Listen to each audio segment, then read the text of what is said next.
Hello guys, good morning, જય શ્રી કૃષ્ણ, જય માતાજી. મસ્ત આપણી સવાર પડી ગઈ છે આજની મોર્નિંગ. ચકાચક છે, મસ્ત તડકો આવે છે જો અહીંયાથી બાજુથી. મસ્ત વેધર છે આજ.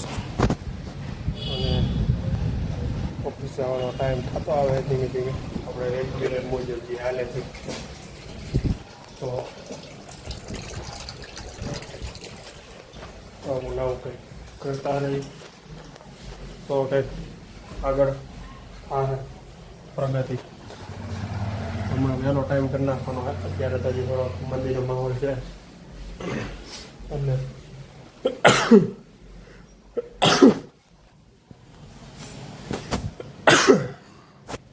પછી વહેલો ટાઈમ કરી નાખવાનો છે આપણે. તો મસ્ત આપણે હનુમાન ચાલીસા અને ગીતાજી વચાઈ ગઈ છે અત્યારમાં. આ ગીતાજી વાંચવાનું એક રહસ્ય છે ને, બહુ મોટું છે.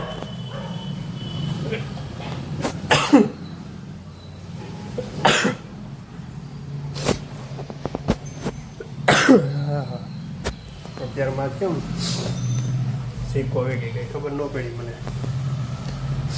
હું કહેતો હતો ગીતાજી વાંચવાનું રહસ્ય. ગીતાજી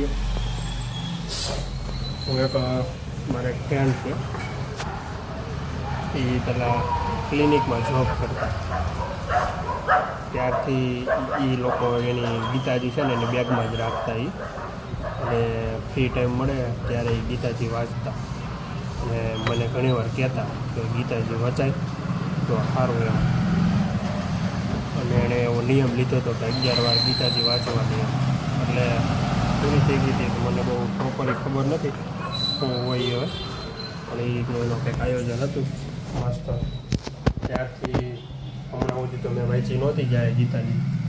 પછી હમણાં કાયદેસર મને એવું થયું કે ના, હવે આપણે ગીતાજી વાંચવી છે. એટલે અંદરથી રિટેલી એવું થયું કે એના એ જે મુવમેન્ટ હતી એ બહુ સારી હતી. અને એને મને કીધું હતું એ બહુ સારા માટે જ કીધું હતું એમ. અને અત્યારે એ મારા કોન્ટેક્ટમાં નથી. હવે અત્યારે ક્યાં હોય શું કરે છે એ બહુ ખ્યાલ નથી મને. પણ 99% છે ને સુરતમાં જ છે. પણ હવે મુલાકાત મુકાઈ ગઈ છે એનો બહુ ઝાઝો ટાઈમ થયો. એટલે બહુ યાદ નથી આવું કઈ જગ્યાએ હોય ખબર નથી મને. એટલે એ લોકોએ મને એવું કીધું છે કે ગીતાજી વચાય એમ. એટલે એના કારણે હવે હું એના લીધેથી એમ કહીને તો ચાલે, એના લીધેથી હું અત્યારે ગીતાજીનું વાંચન કરું છું રોજ. એના માટે 1 પેજ 2 પેજ એવી રીતે આપણે ટેવ પાડી છે કાયમી માટે ગીતાજી વાંચવાની. એટલે હવે રોજે સવારે આપણે ગીતાજી વાંચવાની, હનુમાન ચાલીસા વાંચવાની. એટલે જે રહસ્ય હશે ને મને પછી આપમેળે ખબર પડી જાય કે શું કામ કહેવા માગતા હતા ને આવું હે.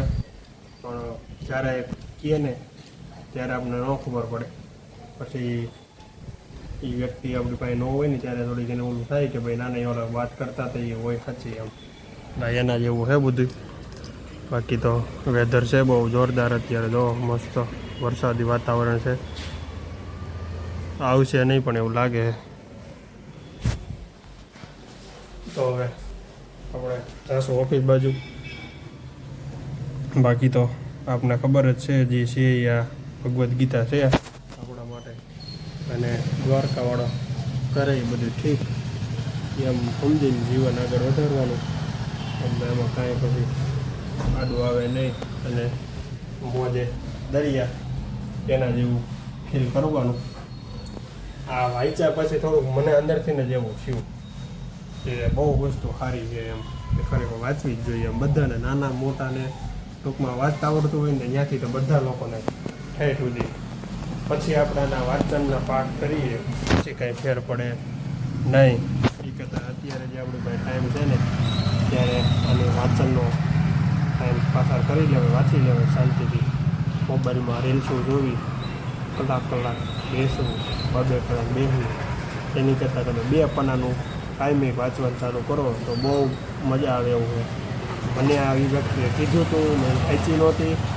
અત્યારે વાંચી થઈનો કેટલો ટાઈમ થયો પછી, એટલે હવે મને રિટર્ન ખબર પડી કે નહીં, હનુમાન ચાલીસા તો વચાય, અને સાથે સાથે ગીતાજી પણ વાંચવી જ જોઈએ, જરૂરી છે, જેટલી વાંચો એટલી.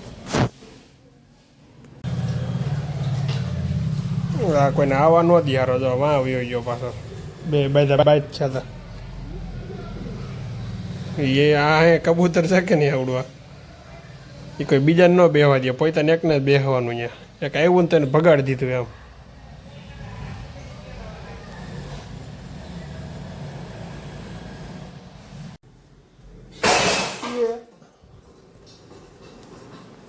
ક્યાં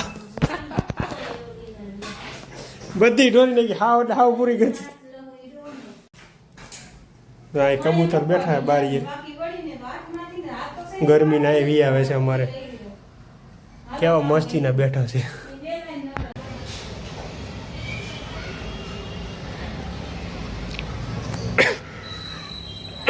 પક્ષીઓની પ્રેમ ભરેલી મીઠી વાતો, જો કેવું મસ્ત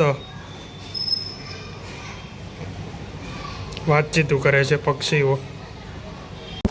જો આને કહેવાય નોટ. જો આ બેમાં ત્રીજો માણસ આવે ને એ હંમેશાની માટે નુકસાનકારક હોય. જોઈ લો તમે, લાઈવ ઉદાહરણ છે. કેવા બે પક્ષી બેઠા હતા કબૂતર, એમાં ત્રીજું કબૂતર આવ્યું એટલે ત્રણેય નોખા પડી ગયા અત્યારે.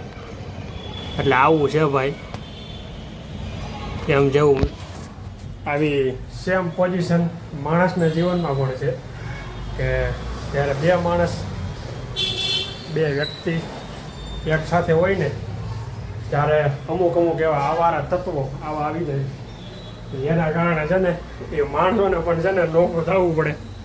આ એવું હે, જોવો તમે લાઈવ જોતું દાખલો ઉદાહરણ છે. તો આજે ત્રીજ છે, ત્રીજ કેટલી મસ્ત દેખાય છે ત્રીજ, તમે જોવો. વાહ, જો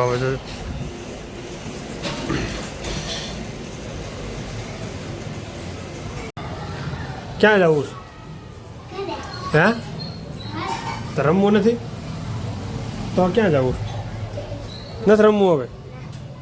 લ્યો તો હવે સુઈ જવાનું હોય ને, સવારે ભણવા નથી જવાનું પછી? તો પછી ચાલો હવે સુઈ જાઓ. એટલે તારે શું છે? ક્યાં ઉપર કે નીચે? નીચે જાવ. પછી એ પેસ્યું પહેલાં દેતી છે તાર મમ્મીને, જા એ તાર તમારું છે, તાર પપ્પાને તે પૂછ્યું પહેલાં, એ તમારું છે પૂછ્યું, જા દેતી જા ઝડપથી હાલ, પછી જાજે રમવા. હો જા દે.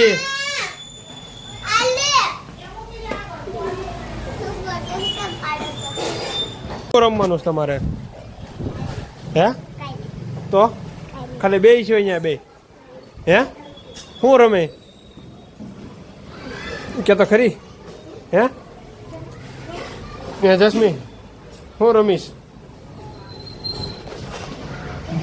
એને આજે પચાવવા જાય અત્યારે તો એવું આયોજન છે. બાકી તો માણસો દેખાતા નથી, આમ છેટા છેટા દેખાય છે, અહીંયા દેખાતા નથી કોઈ. સારું હે વાતાવરણ, તો વાદળા જ નથી, એકદમ ક્લિયર થઈ ગયું વાતાવરણ. એટલી વારમાં તો ખબર નહીં શું હોય, વરસાદ આવી જાય ઘડીકમાં તો ન હોય એવું થઈ જાય ભાઈ. એને હાડા રે વાત હાલે, કેવો નીરે તે વાતો કરે.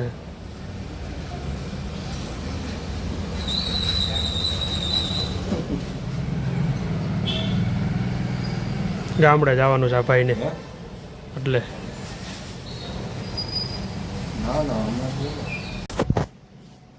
હવે આપણે ધીમે ધીમે હોવાનો પ્લાન કરીશું, કેમ કે 11 વાગી ગયા છે. જો તમે, તો હવે આપણે આ લોગના એન્ડ કરી દઈશું. લાઈક, શેર એન્ડ સબસ્ક્રાઈબ કરવાનું ખાસ ભૂલતા નહીં ભાઈ, ફટાફટ સબસ્ક્રાઈબ કરી દેજો. તો ચાલો મળીએ કાલે એક નવા વ્લોગમાં અને નવી મોજ મળશે. Bye bye.